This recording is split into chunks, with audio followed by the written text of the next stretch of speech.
왜 이렇게 뜨뜻미지근한 신앙이 계속되는 걸까? 어떤 도전도 자극도 왜 이렇게 내 삶을 일으키고 변화시키지 못할까 하며 고민하는 분들 혹시 계실 수 있습니다. 여러분, 왜 이렇게 우리는 좀처럼 삶이 말씀으로 세워지지 못하냐면 내 마음이 성령님의 지배를 받고 있지 않기 때문입니다. 내 마음의 주인이 성령님이 아닌데 말씀과 기도를 허용하게 하겠습니까? 정말 진리를 위해 사랑한다는 것을 허락을 하겠습니까? 여러분, 내 마음이 진리의 말씀과 순종을 허용을 하려면 오직 한 가지가 조건이 충족이 돼야 돼요. 그것은 마음이 갈아엎어져야 됩니다. 믿음의 시작은요, 마음을 갈아엎는 회개입니다. 사람들이 믿음을 갖기 원해요. 그래서 믿음 달라고 소리를 쳐요. 그렇다고 해서 믿음이 생기는 것이 아니라 반드시 믿음이 시작되면 한 가지 증상이 나타나는데 그게 회개입니다. 믿음이 제대로 들어가면 회개가 일어나요. 그런데 다들 회개는 없고 좋은 믿음만 갖기를 원한다는 거죠. 좋은 믿음이 심겨져야 되는데, 그러려면 말씀이 심겨져야 되는데 말씀이 우리 심령밭에 도착했을 때 방해를 받아요. 막 밭에 소주병도 있어요. 과자 봉지도 있고 페트병도 있어요. 그러면 여러분, 심겨져요, 안 심겨져요? 안 심겨지죠.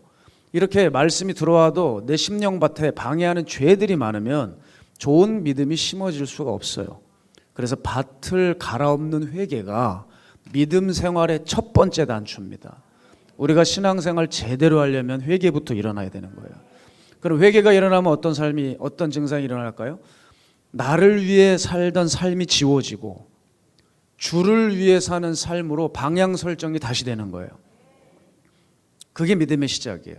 그게 이제 무르익어가면서 점진적으로 우리의 삶은 주님께 초점을 맞추는 삶으로 바뀌는 거죠.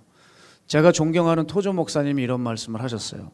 신앙은 침대에 편히 누워서 주님의 승리의 날을 기다리는 것이 아니라 힘든 여행길을 가는 것이다 그랬거든요. 신앙은 침대에 누워가지고 주님이 승리하실 것들 고대하고 누워있는 게 아니고 내가 자리에서 일어나서 힘든 여행길을 걸어가는 게 신앙인 거예요. 이게 무슨 말입니까? 믿음은 성도로 하여금 자신을 위해 살지 않게 합니다. 그럼과 동시에 자기 십자가를 지고 어린 양이 어디로 이끌든지 간에 따라가게 만들어주는 게 믿음인 거예요. 그렇다면 우리의 믿음은 과연 이 성경적 믿음과 얼마나 맞는지 확인을 해봐야 되겠습니다. 밭을 갈아엎는 것을 한 번 하고 그치는 농부 보셨습니까? 농부들 제대로 된 농부라면 때가 되면 밭을 갈아엎죠. 우리가 지금 예배는 드리고 계시지만 계속 뜨뜻미지근한 신앙으로 일관되는 이유는 여전히 이게 안 되고 있어서 그래요. 10년 전에 어디 집회 가서 한 번 은혜를 심하게 받았어요. 그 심하게 받은 은혜를 가지고 여태 손도 안 보고 그대로 오는 겁니다. 그러니 뭐가 달라지겠어요? 제가 인천 어느 지역을 갔더니 아주 예쁘게 호수를 만들어 놨어요. 물도 제법 많아요. 전 신기해요. 어떻게 그 물을 끌어다가 여기다가 이렇게 물을 가둬 놨는지 그것도 궁금하고, 돈만 적당히 주면은 예쁜 배들도 이렇게 가족끼리 탈 수 있는 잘 만들어 놨어요. 또 옆에 근사한 카페도 있어요. 저기 가서 차 마시면서 이렇게 호수를 내다보면은 비가 우슬우슬 올 때 이렇게 호수 보면 분위기 괜찮을 것 같아요. 모든 게 다 좋아요. 정말 다 좋은데 확 깨는 게 있었어요. 막상 물을 봤는데 얼마나 더럽게 짝이 없는지 몰라요. 정말 아무것도 이용하고 싶지 않더라니까요. 왠지 돈 주고 배 타봤자 그 물에서 썩은 내가 올라올 것 같더라니까요. 그 호수의 특징을 보면요, 제가 가만히 봤어요. 왜 이렇게 물이 이렇게 됐을까? 물이 흐르고 있는 것 같으면서도 고여 있더라고요. 제가 그걸 보고 있는데 꼭 우리 심령 같더라니까요. 겉보기에는 활동하고 있는 살아있는 믿음 같은데 실제로는 믿음이 멈춰진 지 오래인 거예요. 또한 여러분 뉴스 보셨죠? 지금 미국이 역대급 가뭄을 맞이했다고 합니다. 그러다 보니 호수의 수위가 낮아진 거예요.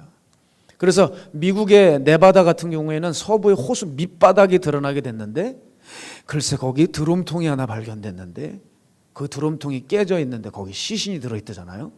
조사를 해보니까 40여 년 전에 숨진 것으로 되는 시신이 담긴 드럼통이 발견되었고, 경찰은 이렇게 예견을 하더라고요. 앞으로 수위가 점점점 더 낮아질 텐데 더 많은 시신이 여기에 있을 거라고 생각이 된대요.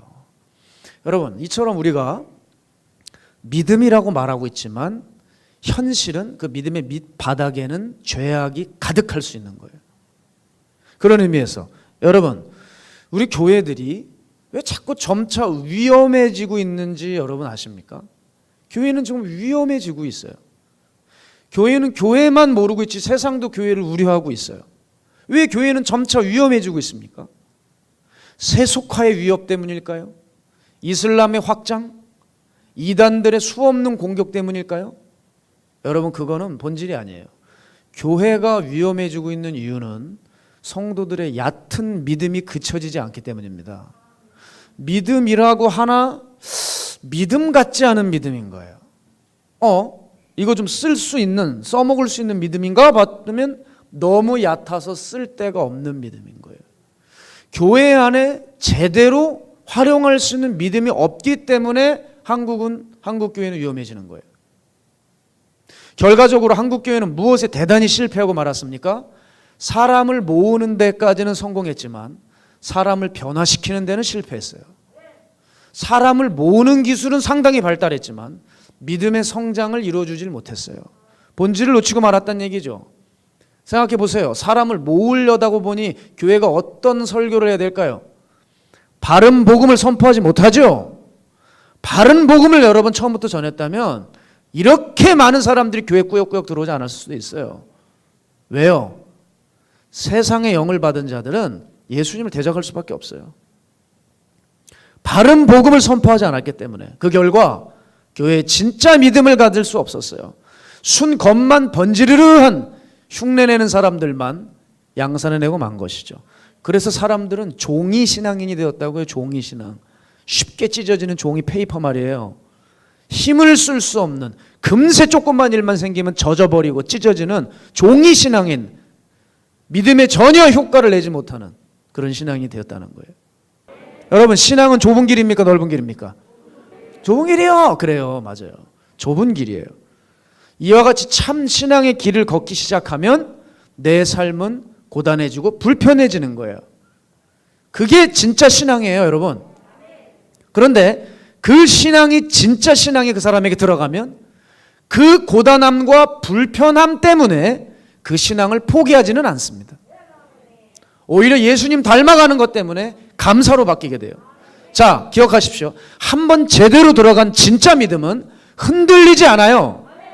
우리가 시시때때로 자꾸 흔들린다면 여러분의 믿음의 뿌리를 의심해 보세요. 생각보다 심령에 깊이 뿌리 내리지 않은 거예요. 믿음이 제대로 들어가지 않은 거예요, 여러분. 그런 사람들은 무슨 일만 생기면 헷갈려요. 고민해요. 갈등해요. 목사님들을 괴롭혀요. 도와달라는 거예요.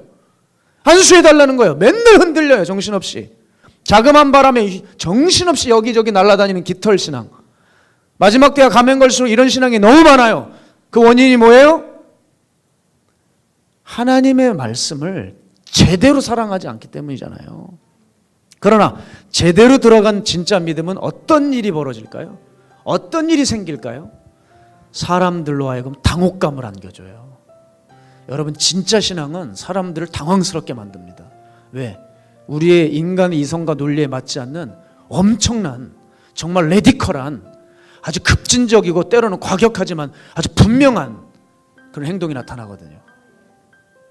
초기 루터교 신자들은 믿음을 이렇게 정의했어요. 믿음은 뒤 흔들어 놓는 것이다.